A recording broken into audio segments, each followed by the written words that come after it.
অজু করবেন উঁচু জায়গায়, দেখবেন গোড়ায় গোড়ায় পানিগুলো নিচের দিকে চলে যায়, উপর মোজায় না। যেরকম ঠিক কিনা? পানির কাজ কি? নিচের দিকে গোড়ায়। আমাদের মুসলমান আমল করি কিন্তু ওই নিচের দিকে, কারণ ওদের অবস্থা খুব খারাপ। চিন্তা করে আজ করবো না, কাল করবো, কাল করবো না, পশু করবো, পশু করবো, তশু করবো, করতে করতে সময় শেষ। আর একটা দেখবেন বাতাস, এই বাতাসের ভাগটা যাদের নসিবে বেশি, দেখবেন ওরা এক জায়গায় বসতে পারে না। মসজিদে গেলে সালাম ফিরে মারে দৌড়, ঠিক কি না? ইমাম সাহেবরা ভালো বলতে পারে। নামাজ জুম্মার দিনে যদি খুতবা 2 রাকাত নামাজ পড়ে আজুদর কালুদর সালাম আসসালামু আলাইকুম আসসালাম, এইটুক আসসালাম কষ্ট কষ্ট মনে হয় দৌড় পিছন থেকে সরে গেছে। যেরকম ঠিক কিনা? এই বাতাসের ভাগ যাদের ভাগ্যে বেশি, ওরা ভালো কাজে বসতে পারে না। দেখবেন মসজিদে যে উজবিশ করে, মাহফিলে গেলে বসতে পারে না, দিনে আলোচনা হলে বসতে পারে না, ভালো জায়গা ওদের কাজে উড়ে বেড়ায়। দেখবেন এই বাজারে এক জায়গায় রাস্তাঘাটে দূরে পড়ে আছে, দেখবেন এই জায়গায় ওই জায়গা ওই জায়গায় টোটো করে বেড়ায়, বুড়া হয়ে গেছে তাও টোটো করে বেড়ায়। যেরকম ঠিক কিনা? হাঁটতে পারে না, লাঠি ভাবতে যেরকম ঠিক কিনা? বাতাসের কামড়ে উড়ে বেড়ানো, এক জায়গায় বসতে পারে না। আরটা দেখবেন আগুন, এই আগুনের ভাগটা যাদের নসিবে বেশি, এদের রাগ বেশি, মেজাজ বেশি। ভালো কথা বলবেন, চাচা কই যাচ্ছ, তোর কাজ করতে হবে নাকি রে? এই আগুনের ভাগটা যাদের বেশি পড়ছে, এদের মেজাজ করা। বুড়ো হয়ে গেল এখন মেজাজ দেখলে এমন অবস্থা হয় বাবা, মানুষকে তুমি বুড়ো হয়ে গেছো, তোমার তো জুত কমে নাই। যেরকম ঠিক কিনা? আছে না বাবা? এই আগুনের ভাগটা যাদের নসিবে বেশি, এদের মেজাজ খারাপ, রাগ বেশি, শরীরে তার উত্তেজিত বেশি, হট্টগোল করে বেশি। আর একটা হলো মাটি, এই মাটি হলো সবচেয়ে প্রিয় খাঁটি। দেখবেন কোনো ছেলে মেয়ে যদি ভালো হয়, কয় কার মেয়েরে মাটির মতো, জোরে বলেন ঠিক কিনা? কার ছেলেরে মাটির মতো, কারণ মাটিটা নড়ে কম, মাটিটা নড়ে কম। এই জন্যে মাটির আকৃতি আমাদের মানুষ, প্রতিটা মানুষের মাটির এই গুণটা আমাদের ধরা উত্তম, জোরে বলেন ঠিক কিনা? তাহলেই উত্তম আমরা হতে পারবো। এই জন্য আমাদের দেখবেন ওই মাহফিলে আসলে উঠাউটি করে, মসজিদে গেলে উঠাউটি করে, কারণ ওই যে ওদের ভাগ্যে তো আসে ওই অবস্থা এরকম। আবার একটু কথা বস না তো, তোর কি রাগ বেশি শরীরে, জোরে কন ঠিক কিনা? আল্লাহ বুঝাত্তফিক দান করুন, জোরে বলেন ঠিক কিনা? শরিয়াত তরিকত, হাকিকত, মারেফাত। এখন শরিয়াত তরিকত হলো এই ঠাকনু থেকে শুরু করে পা পর্যন্ত এটা হলো তরিকত, এরপরে হাকনু থেকে শুরু করে নাভি পর্যন্ত এটা হলো মারেফাত, এখান থেকে পর্যন্ত হাকিকত, আর মাথা থেকে গলা থেকে শুরু করে মাথা পর্যন্ত এটা হলো শরিয়াত। সুবহানাল্লাহ বলেন না? এই যে ভাগ করছে, প্রতিটা ভাগ, এই ভাগগুলো আমাদের দেখতে হবে। এইগুলো শরিয়াতের জন্য, তরিকাতের জন্য, হাকিকতের জন্য, মারেফাতের জন্য। আমাদের প্রায় শরিয়াত ছেড়ে দিলে যে ব্যক্তি কাফের, তরিকাত ছেড়ে দিলে সে ব্যক্তি, যে ব্যক্তি মারেফাত ছেড়ে দিবে সে ফাসিক। সুতরাং আমাদের অধিকাংশ মানুষই তরিকাও মানি না, হাকিকতও মানি না, তরিকাতও মানি না, মারেফাতও মানি না। কোন জগতে আসলাম আল্লাহই ভালো জানে। জোরে জোরে চিল্লায় বলো আল্লাহু আকবার। আর কি বলবো? আল্লাহ। একটু মহব্বতের সঙ্গে দুরূদ শরীফ পড়ুন, আল্লাহুম্মা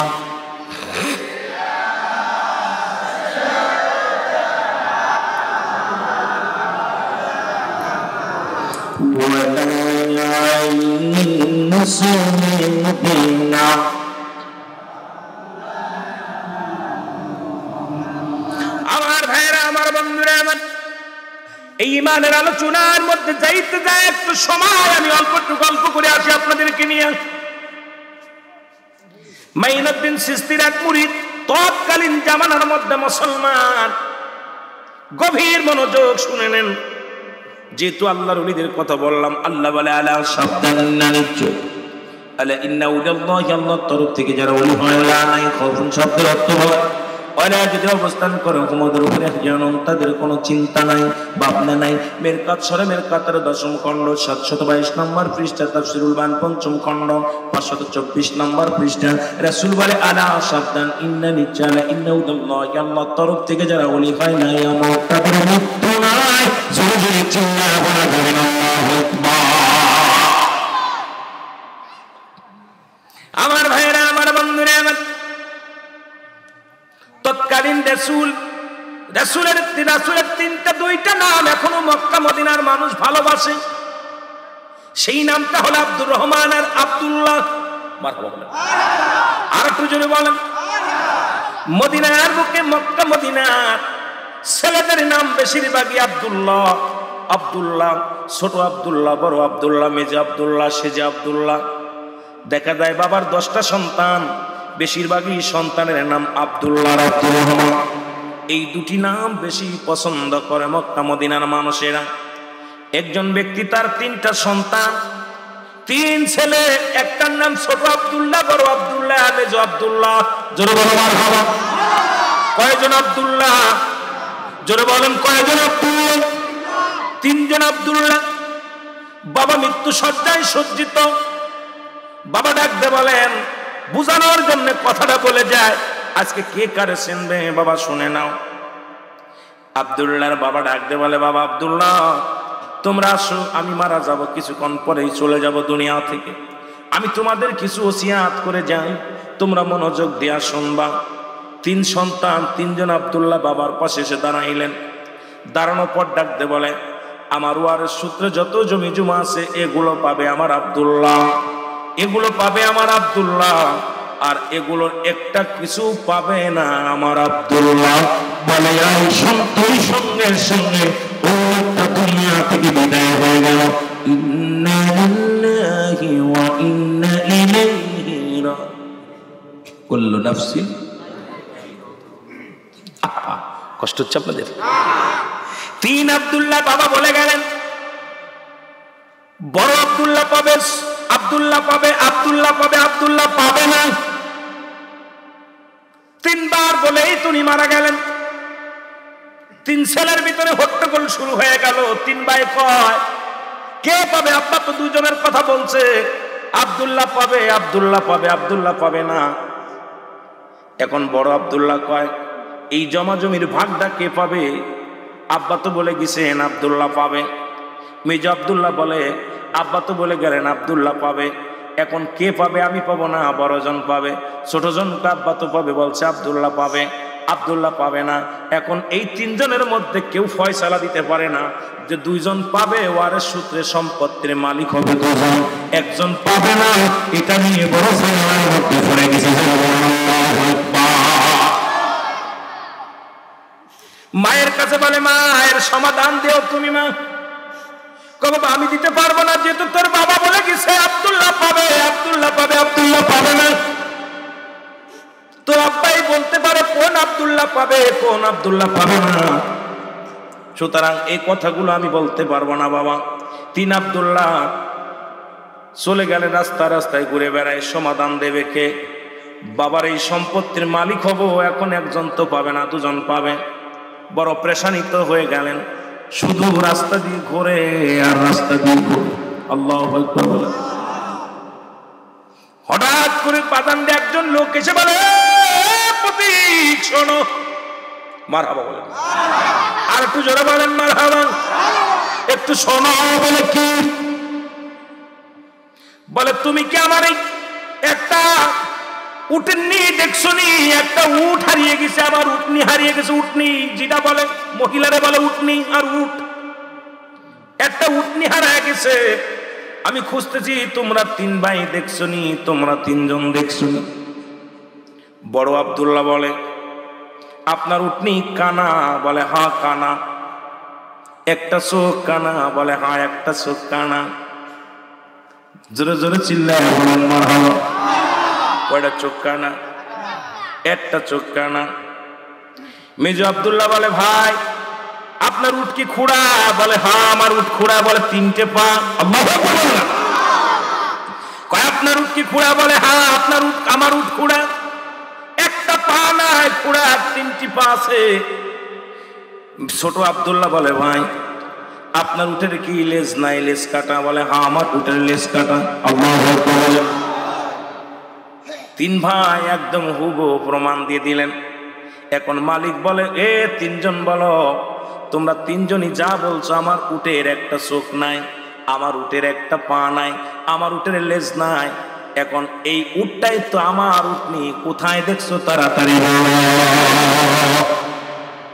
তাড়াতাড়ি বলে দাও। 3 ভাই বলে, আল্লাহর কসম করে বলে আমি দেখি নাই। মেজোজন বলে আমি দেখি নাই। ছোটজন বলে আমি দেখি নাই। উটনির মালিক বলে, নিশ্চিত আমার উটনিকে তোমরা জবাই করে খেয়ে ফেলেছো, কারণ আমার উটের যেতে বিবরণ সব কিছু তোমরা দিয়েছো। কারণ আমার উটের একটা ঠ্যাং নাই তুমি বলেছো, আমার উটের লেজ নাই তুমি বলেছো, আমার উটের একটা চোখ নাই নাই তুমি বলছো, সুতরাং আমার উটনি যে যে অঙ্গ নাই সেই সেই বিবরণ তোমরা দিয়েছো, আমার উটটা নিশ্চয় তোমরা দেখছো, দাও না হয় কাজীর দরবারে নিয়ে যাবো, তোমাদের কঠিন বিচার হবে, তোমাদের ফাঁসির রায় হবে, তাড়াতাড়ি বলে দাও আমার উটনি কোথায়, তাড়াতাড়ি বলো। বলে আল্লাহর কসম আমরা দেখি নাই।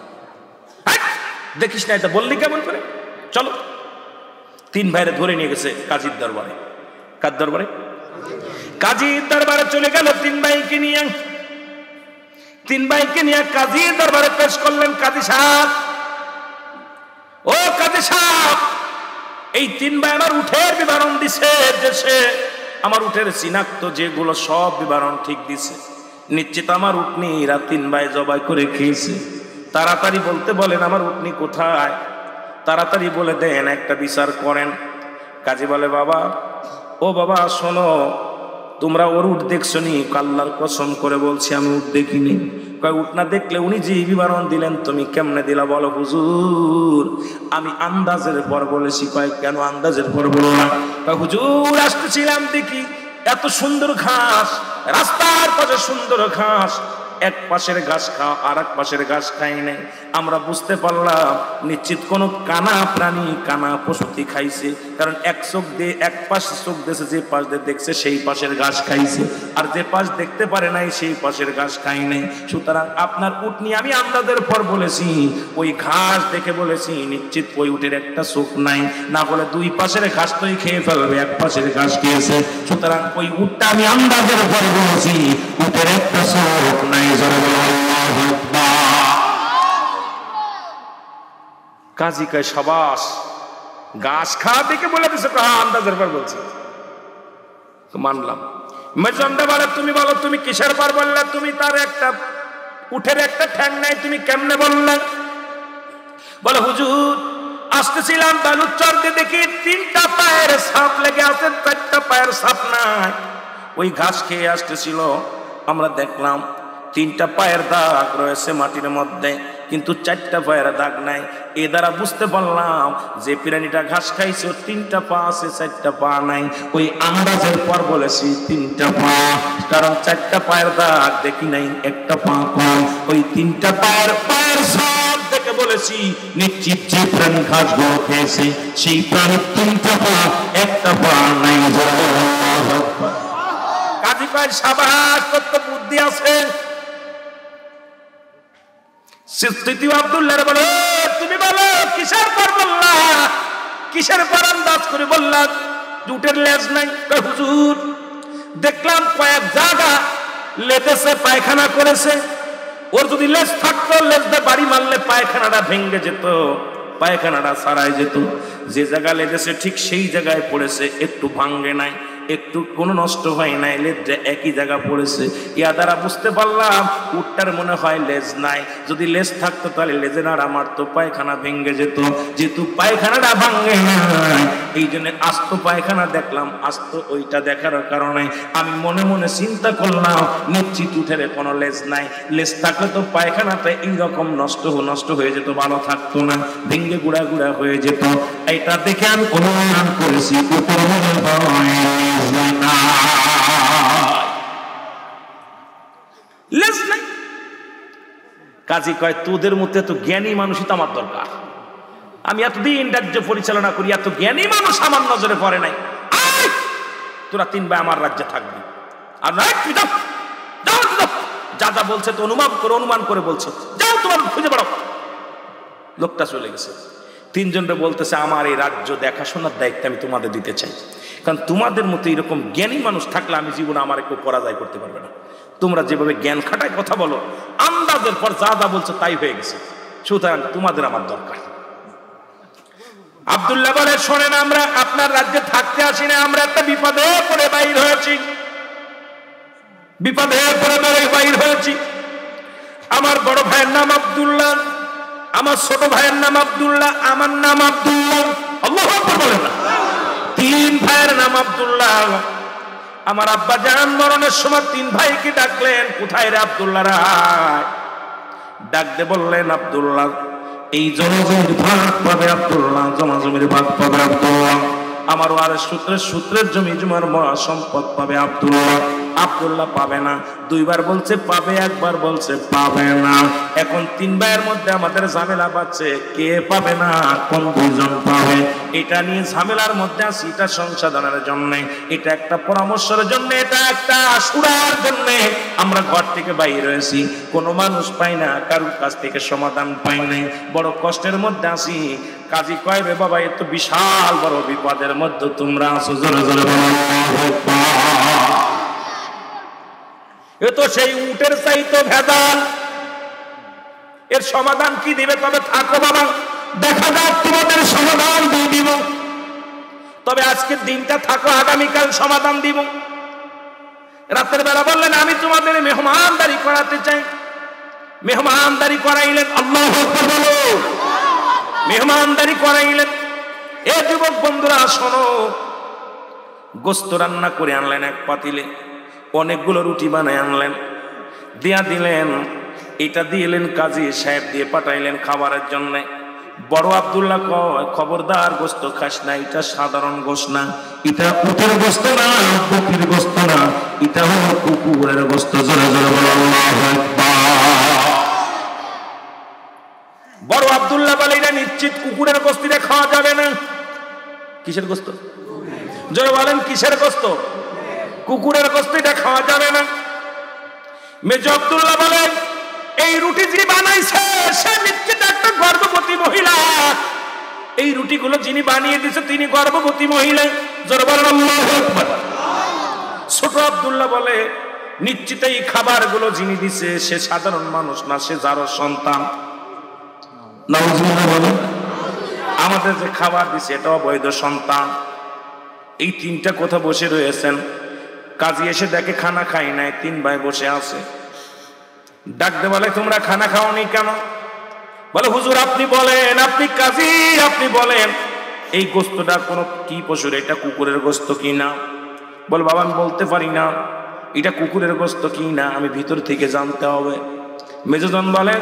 দ্বিতীয় আব্দুল্লাহ বলে হুজুর এই রুটিগুলো একটা গর্ভবতী মহিলা শেখছে, বলেন এই রুটিগুলো বানাইছে একজন গর্ভবতী মহিলা।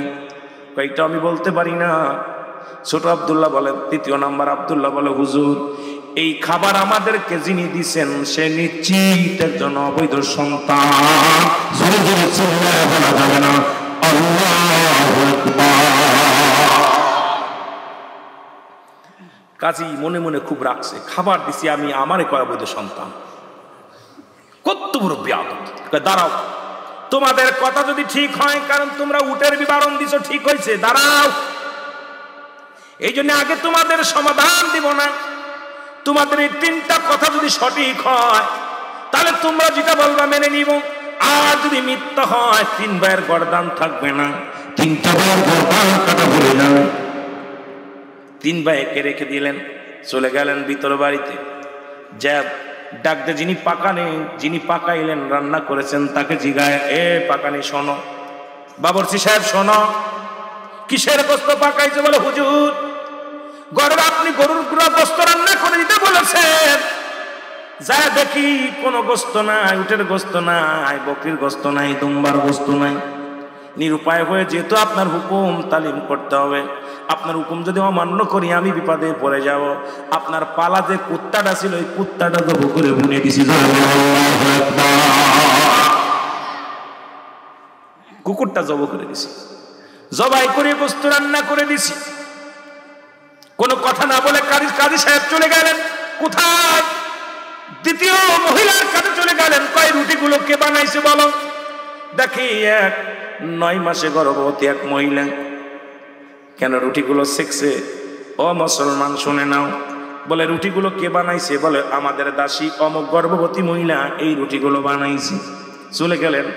এবার চলে গেছে মার কাছে। বলে মা, ও মা তোমার কাছে অনেক কিছু জিগাই নাই জীবনে, আমি কোনোদিন জিগাই নাই, বলো মা আমি কি তোমার বৈধ সন্তান নাকি অবৈধ সন্তান? বলো, সমাধান দিয়ে দাও না, আমি তোমার বৈধ সন্তান নাকি অবৈধ সন্তান? মা বলে কাজী রে তুমি এতদিন পরে কথা আমার জিগাও, আমি তোমার মা। আর কি জিগাইবা? কয় মা আজকে বড় মুশকিলের মধ্যে আছি, বড় বিপদের মধ্যে আছি মা, তুমি তাড়াতাড়ি বলো আমি তোমার বৈধ সন্তান নাকি অবৈধ সন্তান? ডাকতে বলে বাজান রে, তুই আমার বৈধ সন্তান নয়, তুই আমার অবৈধ সন্তান। কারণ তোর বাবা এক সময় গিয়েছিল ব্যবসার কাজে গিয়েছিল, ওই বাড়ির যিনি আমার কর্মচারী ওর সঙ্গে আমার মিলন হয়, ওই সন্তান কুসন্তান তুই রে বাবা। তোর বাবা আমার বাড়ির অমক চাকর, কারণ এই তোকে জন্ম দিয়েছে, তুই হারাম জাদা। জোরে জোরে চিল্লায় আল্লাহু আকবার। কাজী মনে কষ্ট নিয়ে অবৈধ সন্তান কাজী বিচারক চলে আসছে। হ্যাঁ ডাকতে বললেন প্রথম ডাকতে বললেন আমি তোমাদের 3 ভাইকে ডাক দিলাম, আব্দুল্লাহ আব্দুল্লাহ আব্দুল্লাহ, জোরে জোরে বলেন আল্লাহু আকবার। 3 আব্দুল্লাহ দাঁড়াইলেন, বলো এই যে গোস্ত, কুকুরের গোস্ত কে বলেছে? বড় আব্দুল্লাহ বলে আমি বলেছি। তো বললেন তুমি বলেছো, তোমারটা ঠিক হয়েছে, ঠিকই বলছি, এটা কুকুরের গোস্ত। জোরে জোরে চিল্লায় বলে দ্বিতীয় তুমি কে বলেছে? গর্ভবতী মহিলা রুটি সেকছে। 2 নাম্বার আব্দুল্লাহ বলে আমি বলেছি। বলে কিরাম টের পাইলা? বললে বুঝলাম এই মাটার বড় কষ্ট হয়েছে তার রুটি সেকতে, উপরের সামনের 5 রুটিগুলো ভালো সেকা হয়েছে, নিজের পাশে হয় নাই। ইয়া দ্বারা বুঝতে পেরেছি মা জননী গর্ভবতী মা বসে সেকতে পারে নাই, বড় কষ্ট হয়েছে। এই জন্য এক পাশ কাঁচা এক পাশ ভালো। আর যখন রুটিটা বানাইতে গেছে ওই মা জননীর সামনের পাশটা ভালো হয়েছে, এক পাশ খারাপ হয়েছে। এ দ্বারা বুঝতে পারলাম মা জননীর বড় কষ্ট হয়েছে। এই মা জননী গর্ভবতী মা ওই রুটি বানাইতে বড্ড কষ্ট হয়েছে, ইয়া দ্বারা আমি বুঝতে পেরেছি। 3 নাম্বার আব্দুল্লাহ বলে তুমি কে বলেছে আমি যার সন্তান? তৃতীয় আব্দুল্লাহ বলে হুজুর আমি বলেছি। যারা বলেন আল্লাহু আকবার। আপনি অবৈধ সন্তান।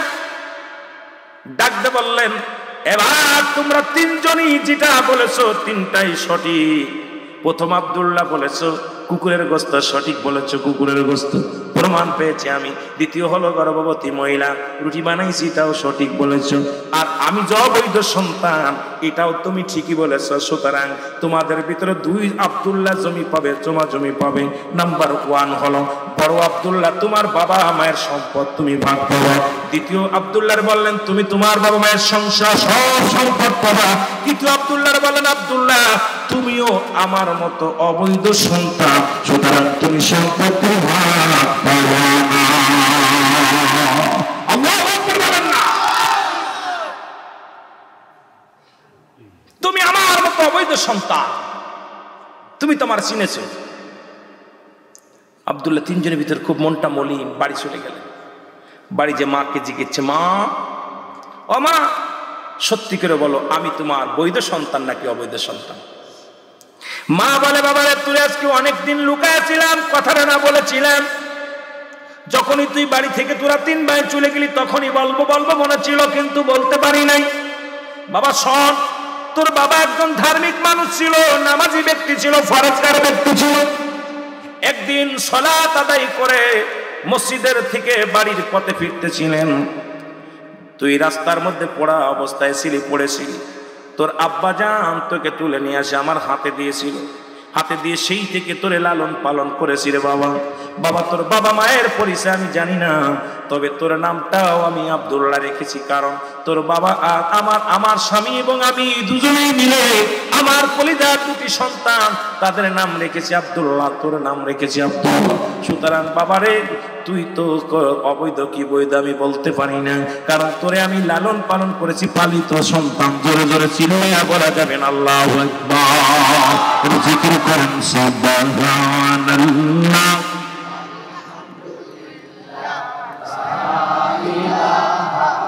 ইল্লাল্লাহ বলেন সুবহানাল্লাহ। লা ইলাহা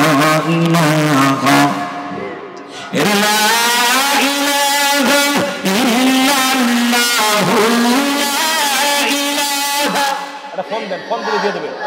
ও মুহাম্মাদুর রাসূলুল্লাহ সুবহানাল্লাহ।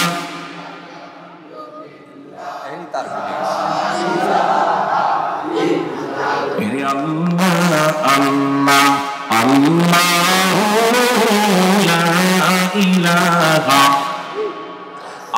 বলেন আল্লাহ আল্লাহ লা ইলাহা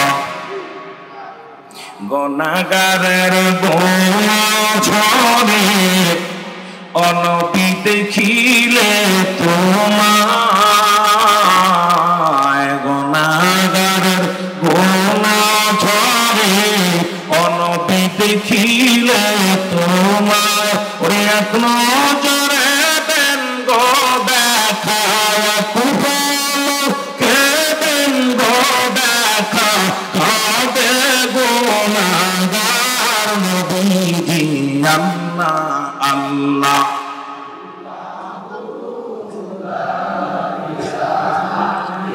মহব্বত বলেন আল্লাহ আল্লাহ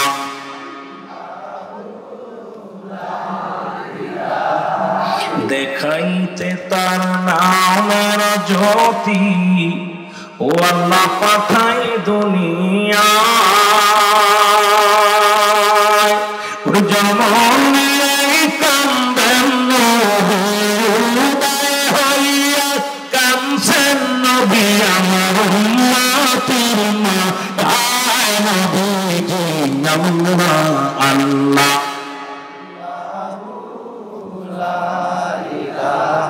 আর যদি বলেন আল্লাহ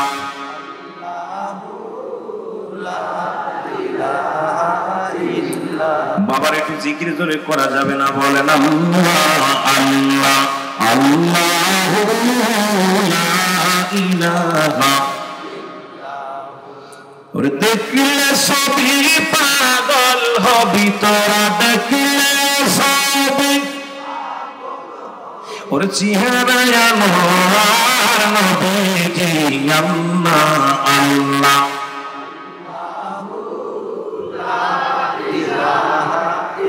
এ মুসলমান গভীর মনোযোগ সমাধান হয়ে গেল গো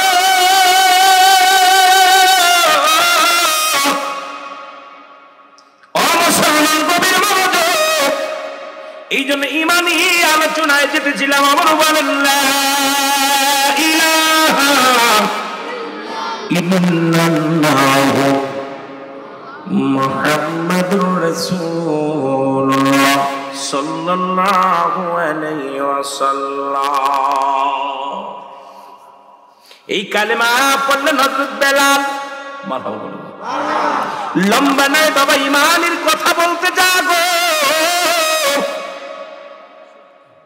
কালেমা নামাজ রোজা হজ যাকাত আল্লাহু আকবার বলো এই কালেমা পড়লেন হযরত বেলাল বাবার নাম হলো রাবা ছোট্টবেলা থেকেই কালেম জিবাল বেলাল জিগায় কে আমার রব এই সৃষ্টি জগতের মালিক কে আসমান জগতের মালিক কে আমার মালিক কে জমিনটাকে বিনা খুঁটিতে ধরে রাখছে তিনি কে বেলাল গবেষণার মধ্যে পড়ে আছে আল্লাহ কি যেন ডাক দে বলে বেলাল রে সব কিছু নাই কোনো আমার আল্লাহ জোরে জোরে চিল্লায় বলা যাবে না মারহাবা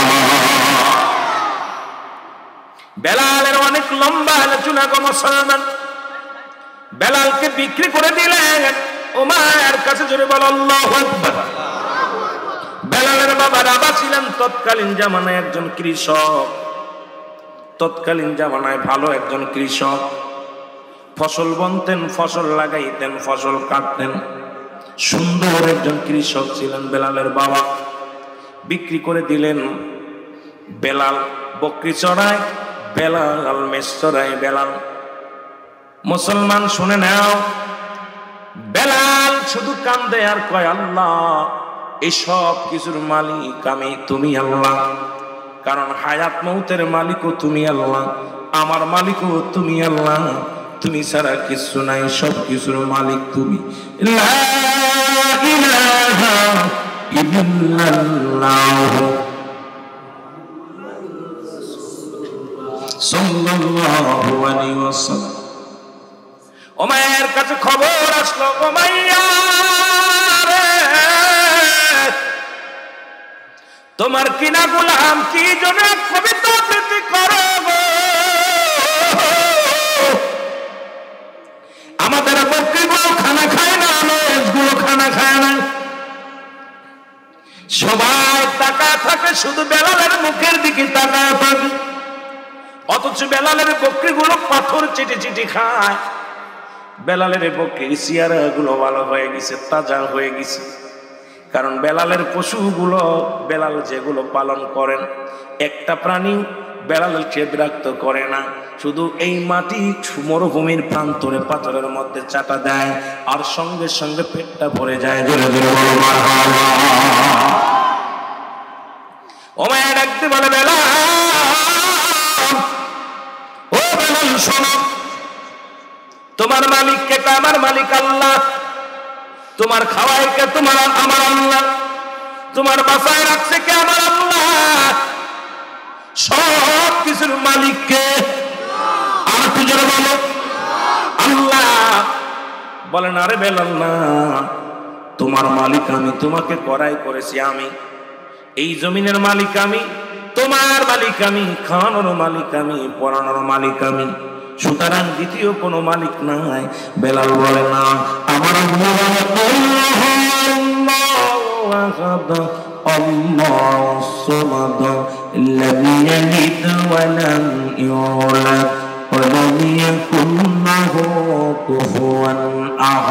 সুতরাং আল্লাহ এক, আল্লাহ এক, আল্লাহ এক, আল্লাহ এক। জোরে জোরে বলো আল্লাহু আকবার।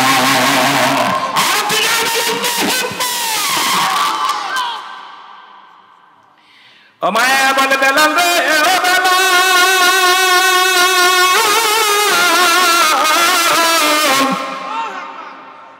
কালেমা ছেড়ে দে, কবিতা ছেড়ে দে, নাই তোর খানা বন্ধ। বেলাল খানা বন্ধ হয়ে গেল। বেলাল পবিত্রায় কালেমা ছাড়ে না। বেলালকে ওমায়ার গোলামেরা তার নির্যাতন চালাইতে লাগলেন। ওমায়ার যন্ত্রণা বেলাল কষ্ট করে কান্দে আর বলে, আবার মালিক, সব কিছুর মালিক আমার আল্লাহ তুমি, হায়াতের মালিক তুমি, রিজিকের মালিক তুমি, তুমি আমার রব, তুমি আমার সব। বেলাল চোখের পানি ছেড়ে কান্দে। বেলাল আল্লাহকে বলে না, আমার মুসলমান গভীর মনোযোগ, এই বেলালকে কি করলেন শুনলাম। ওমায়ার দুষ্ট মানুষেরা বেলালের আঘাতের পর আঘাত করতে লাগলেন। বেলালকে মরু প্রান্তরে টানাটানি করা হলো, বেলালের বুকের উপরে পাথর চাপা দিয়ে রাখা হলো।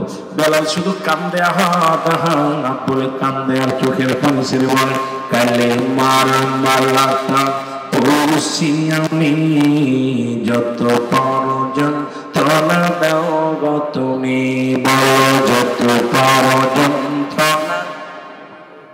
আরো যদি বলেন, যত পরজন ত্রণা দাও গো তুমি, এই মানি না মানি না, হরজ মানি না, মানি না মানি না, হরজ মানি না, হায়াত মৌতের মালিক তুমি, কালেমার মালাটা পড়ছি আমি, যত পরজন ত্রণা দাও গো তুমি, বলো যত পরজন। আরো জোরে বলেন, যত পরজন ত্রণা দাও গো। এ রহি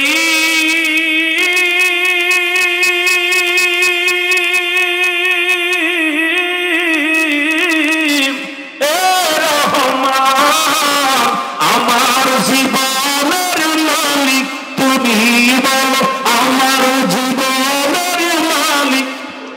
এই কালেমার মালাটা পড়ছি আমি, যত পর যন্ত্রণা দাও গো তুমি, বলো যত বার। আরো জোরে বলেন, কালেমার মালাটা পড়ছি আমি, যত পর যন্ত্রণা দাও গো তুমি, বলো যত পর। মানি না মানি না, হরজ মানি না, মানি না মানি না, হরজ মানি না, হায়াত মৌতের মালিক তুমি, কালেমার মালাটা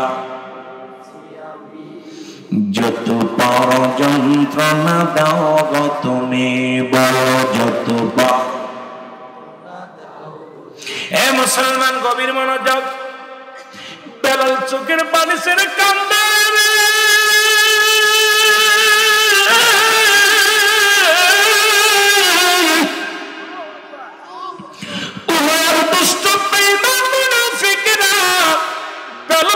নির্যাতন করে। বেলাল বলে পৃথিবীর মানুষের থেকে বিদায় করে দিতে পারো,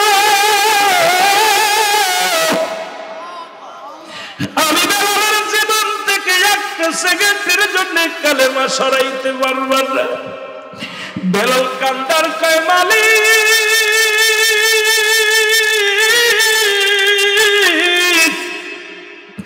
মরণ যদি আসে হাসি মুখে যেন মরণ হয়ে যায় রে আমার আল্লাহ, তবু যেন ঈমান না হারাই ফেলি রে আমার আল্লাহ।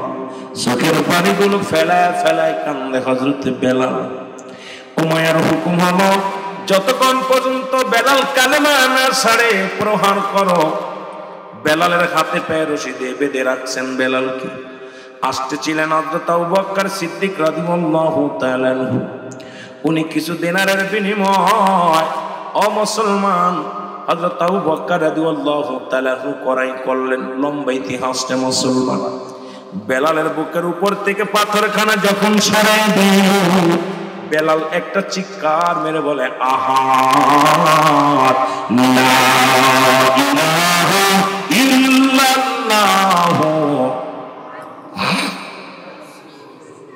সাল্লাল্লাহু আলাইহি ওয়াসাল্লাম। বেলালের হাতে পায়ে রশিগুলো ছেড়ে দিয়া বুকের মধ্যে টান দিয়া কয়, বেলাল রে,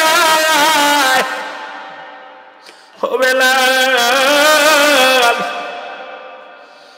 আমি নবীর প্রেমিক, বেলালরে তুলে নিয়ে যাব। রাসূলের কদমের মধ্যে বেলালকে নিয়ে যাওয়া হলো। আমার নবীর কদমের মধ্যে পেশ করলেন, ইয়া রাসূলুল্লাহ, ইয়া হাবিবাল্লাহ, উমাইয়ার কিনা গোলাম ছিল, আমি কিছু অর্থের বিনিময় তারে নিয়ে আসি আপনার কদমের মধ্যে। অপরাধ হলো বেলালের মধুর কালেমা পড়া। নবী গো, উমাইয়ার নবী, এই বেলাল দুনিয়া চাই না, দুনিয়ার মুখাফেক্ষি নয়, দুনিয়ার বাড়ি গাড়ি চাই না। বেলাল শুধু আপনাকে চেয়েছে, ইয়া রাসূলুল্লাহ, ইয়া হাবিবাল্লাহ, আমার রবকে চেয়েছে। তার অপরাধে বেলালের সমস্ত গায়ের মধ্যে আজকে রক্তাক্ত অবস্থায় পড়ে আছে। বেলাল নবীর কদমের মধ্যে গেলেন। আল্লাহর নবী ডাকতে বলে,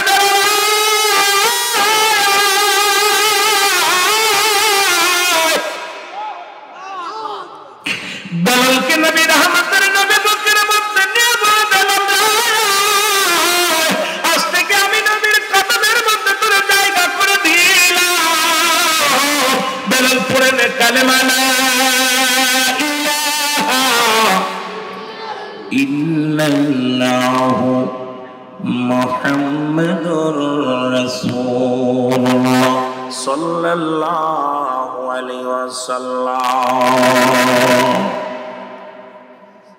কত কষ্ট কালেমার জন্য হয়েছে, আমাদের তো কোনো কষ্টই নেই বাবা।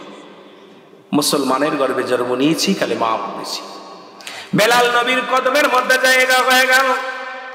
উতবা, সাইদ, আবু জাহল, আবু সুফিয়ান, আবু লাহাব নবীর কাছে আসলেন।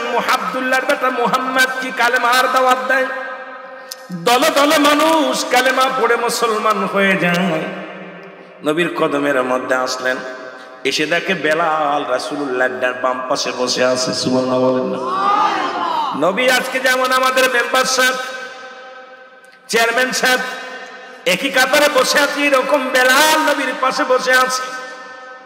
Abu Jahl, Utba, Saeed, Abu Jahl, Abu Sufian, এ মুহাম্মদ সাল্লাল্লাহু আলাইহি ওয়াসাল্লাম, এ মুহাম্মদ, আমাদের তো মন চায় আপনার কদমের মধ্যে আসতে, আমাদেরও মন চায় আপনার কালেমা পড়ে মুসলমান হতে। কারণ তৎকালীন জামানার মানুষগুলো বড় বেঈমান ছিল। মানুষের মধ্যে না কোনো তারা বলবে আমার নাতির ঈমান আনছে, বিল্লাহি আল্লাহর প্রতি, ওয়াবিল ইয়াউমিল আখিরাতের প্রতি বিশ্বাস স্থাপন করছে। আমার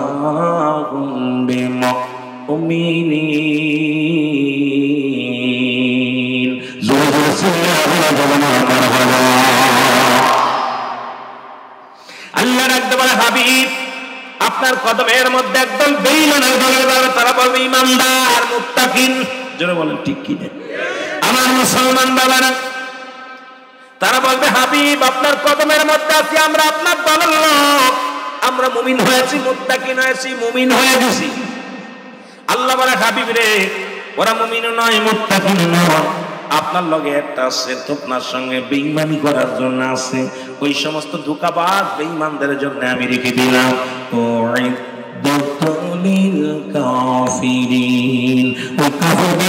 মুনাফিকদের জন্য আমি আমার প্রস্তুতি করে রাখলাম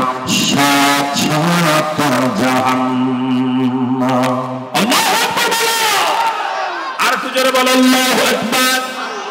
কয়টা জাহান্নাম? যাবেন কিটা কিটা? যাবেন? একটা মানুষও যাবে না।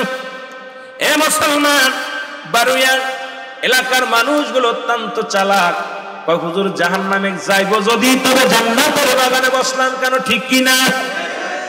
আল্লাহ তুমি যেহেতু জান্নাতের বাগানে বসাইছো, আল্লাহ তুমি দয়া করে মায়া করে ওই জান্নাতের মালিক বানায়া দিও। আল্লাহ যেদিন দুনিয়া থেকে বিদায় হব, যেদিন দুনিয়ার মায়া ছেড়ে চলে যাব, যেদিন পিতা পুত্র সব পর হয়ে যাবে, যেদিন আপনজন পর হয়ে যাবে রে আল্লাহ, যেদিন আমার বিদায়ের ঘন্টা বেজে যাবে, সেদিন আল্লাহ এই জান্নাতের বাগানটা আমাদের উপহার দিয়ে দিও। আল্লাহ বলেন বিসমিল্লাহির রহমানির রহিম লিল মুমিনিন।